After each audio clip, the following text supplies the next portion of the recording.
What is going on, everyone? Today we're doing a video on the S13. We're doing a full build walk around, and I'm going to explain everything I did to the car and how I got it.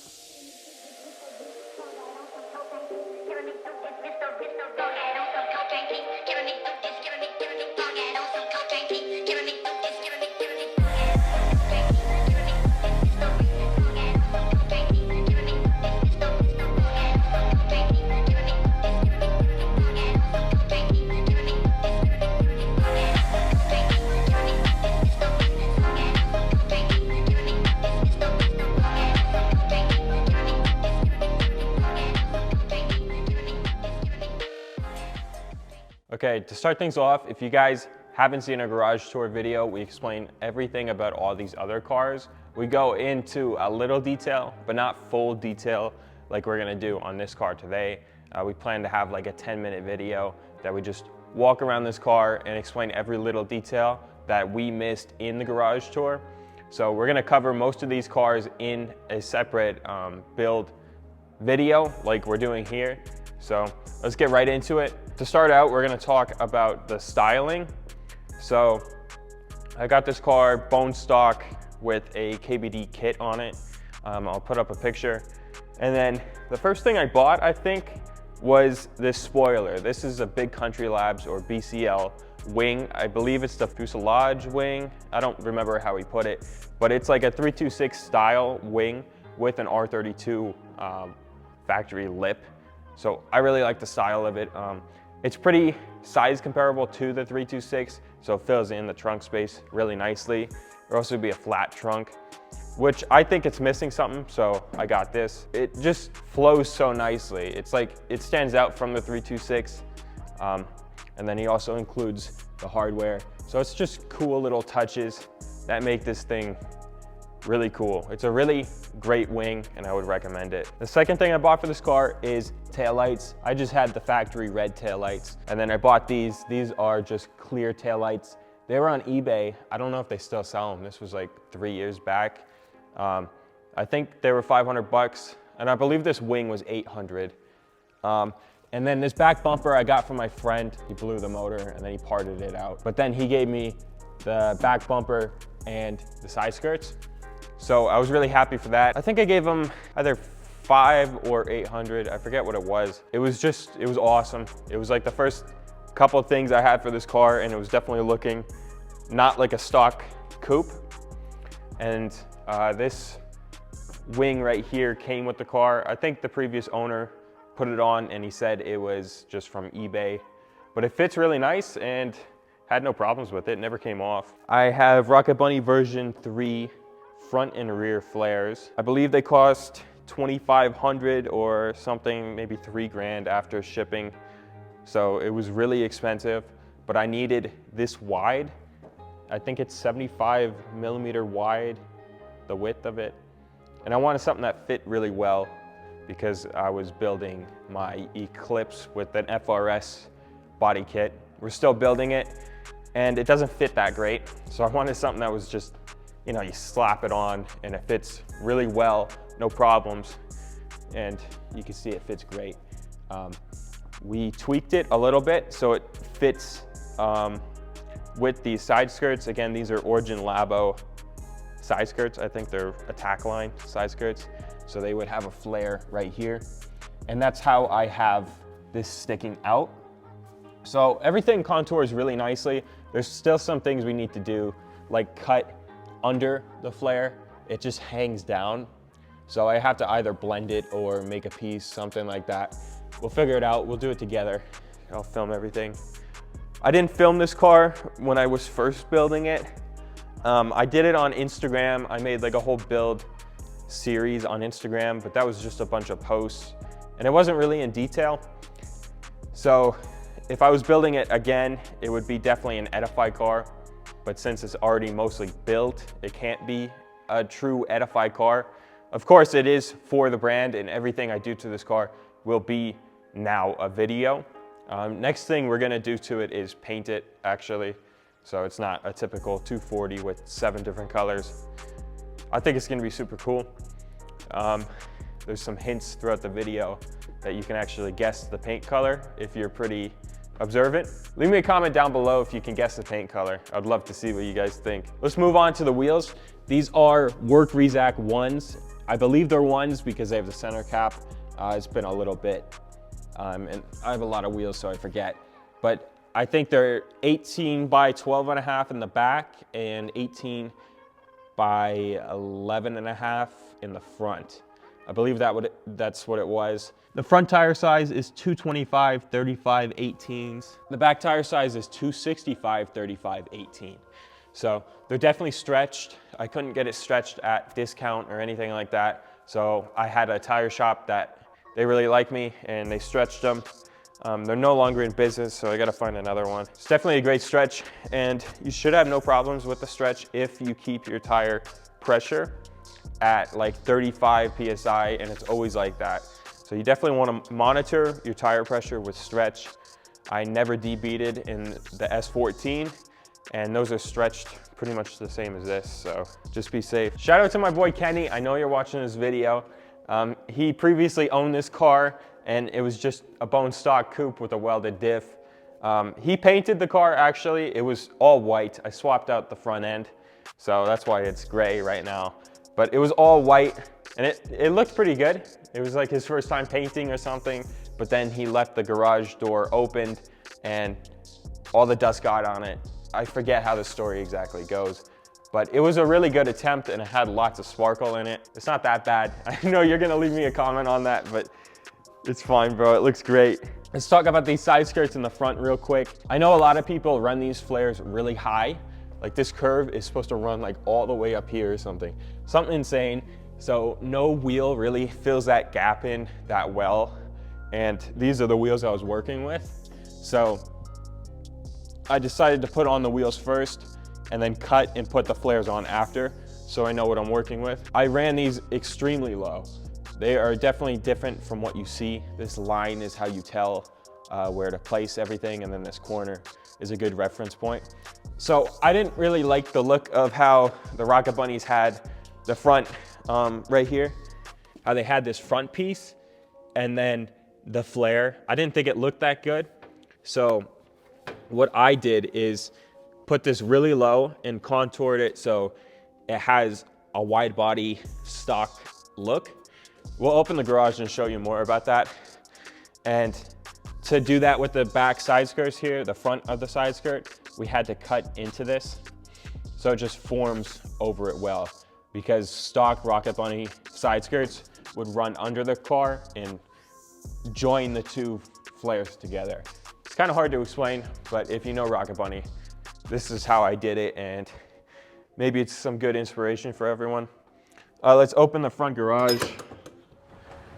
This is just a replica. It's the same as the Rocket Bunny version 3. It's just a replica because I didn't have the money for it. It's pretty expensive just to ship a bumper alone. I think it was like $1,200 or $1,500 because I didn't get the whole kit together. I just got a replica. I think it's eBay too. So it fits really good, except it has a bubble right here. I think I'm gonna put a metal plate under there and then glue the metal plate to the fiberglass so it sits like that. So it just like reinforces it. I'm gonna have to figure out all this stuff. We got lots of projects, so it's kind of hard to do. And I'll show you this front right here again. This is how it looks. It just sits right on this edge of the front bumper, and then it comes out. And I think it just flows really nicely. So let me know what you guys think down below. I love the look of Rocket Bunny. There's no hate against Rocket Bunny. This is just how I did it to be different, so it doesn't look like every other Rocket Bunny car. This front splitter, it's not mounted fully, just on a couple on the sides over here on the edges. This is also a replica. I bought it with this front bumper. I mean, I didn't want to spend $2 grand just to bust this all up. So I got it for, I think it was like $700 altogether. Definitely a better price. The bumper is also sitting on a True Fab Focus front bash bar. It does not have a jack point on it, and it wouldn't fit for the bumper. The car is too low to get a jack on it anyway. So let's talk about how I got this car. These headlights actually were the reason I got this car. My friend Nate, he parted out his 240 because it caught fire. I was there filming it, but I'm not gonna put up a video just because. So he threw a rod, he had no oil pressure, and then the car caught fire. He decided instead of rebuilding the engine, he would just part out the car. He sold the headlights to Kenny, which painted the car. And I didn't know Kenny at the time. So I went to go to Kenny's place to buy the headlights in honor of Nate because I knew those were his headlights and I wanted them. So they were like, I think they were like $100 or something for the headlights. I asked Kenny, do you have a 240 coupe? And he said, yeah, I actually do have a coupe and I'm getting rid of it. So I got the car.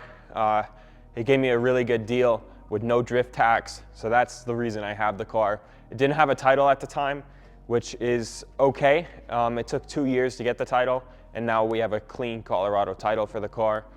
And we got the headlights and Nate's hood. So it's really cool. This is like a time capsule. It's definitely full of history, like most of these cars are, especially 240s too. So now it's a full Edify garage build, and that's how we acquired it. So that's a cool fun fact for everyone. The car is in honor of Nate. That's why I'm not getting rid of the pink headlights. Let's pop the hood. So this motor is a KA24DE. It came factory with that according to the VIN plaque, the firewall plaque over there. And I believe Kenny said this is an S14 motor. I forget. I mean, I don't really know how you tell. I never looked into it. This motor is all over the place. Like, the engine swap was done very quickly, and it definitely was a former drift car. You could tell it had an intercooler at one point because of the slot over there and on this side. But we'll definitely dial this down and get everything, you know, more stable.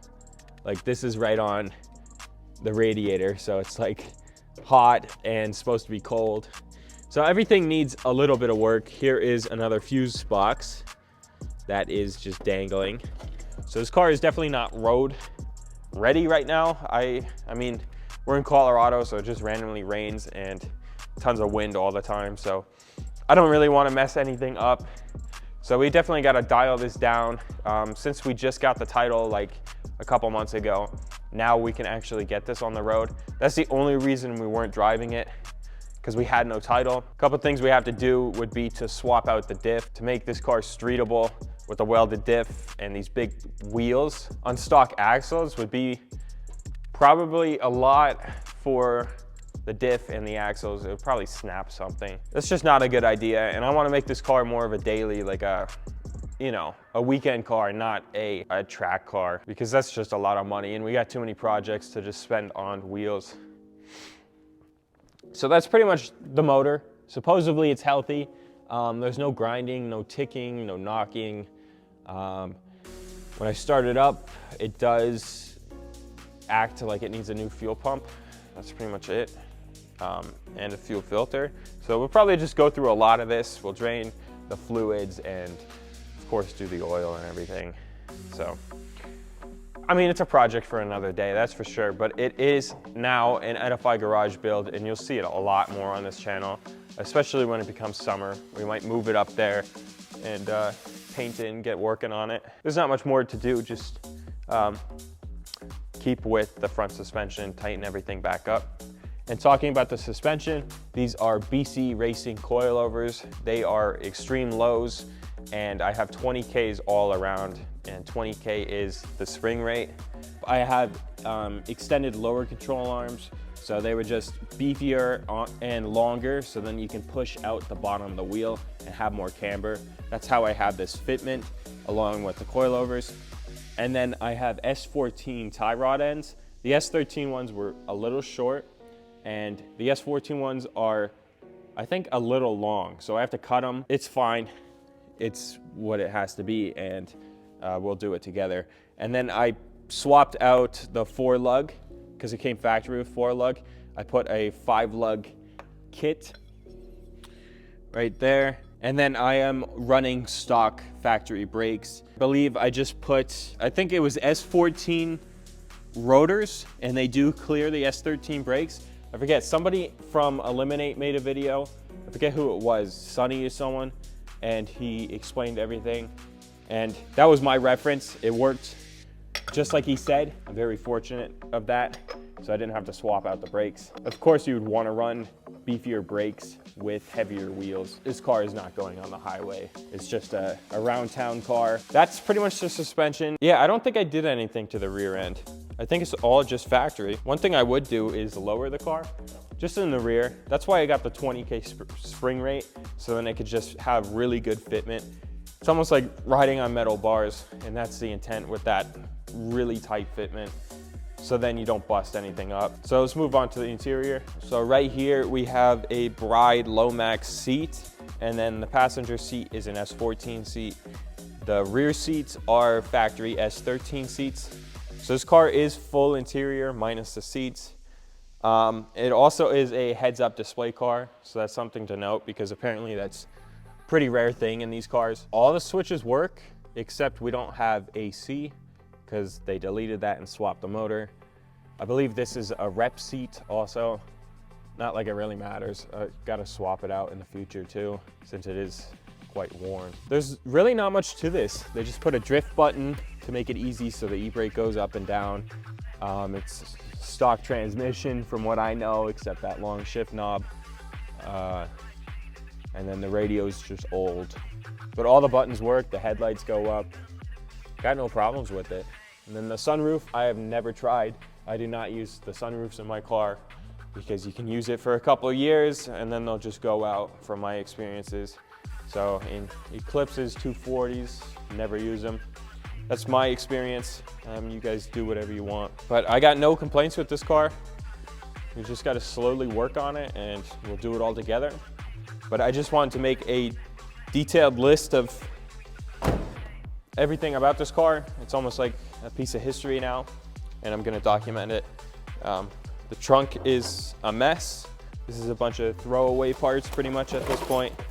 Like these are the front for the flares. These are authentic. Here's some parts for my Fiat. Here is the spoiler on this car. So this didn't come with it. And before I put this big Country Labs, I was thinking of putting a ducktail on it.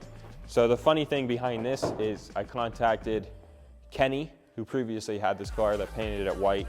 I contacted him if he had the number of the guy he bought it off of. And then I contacted him if he had the guy he bought it off of, just to get a history and to get the title.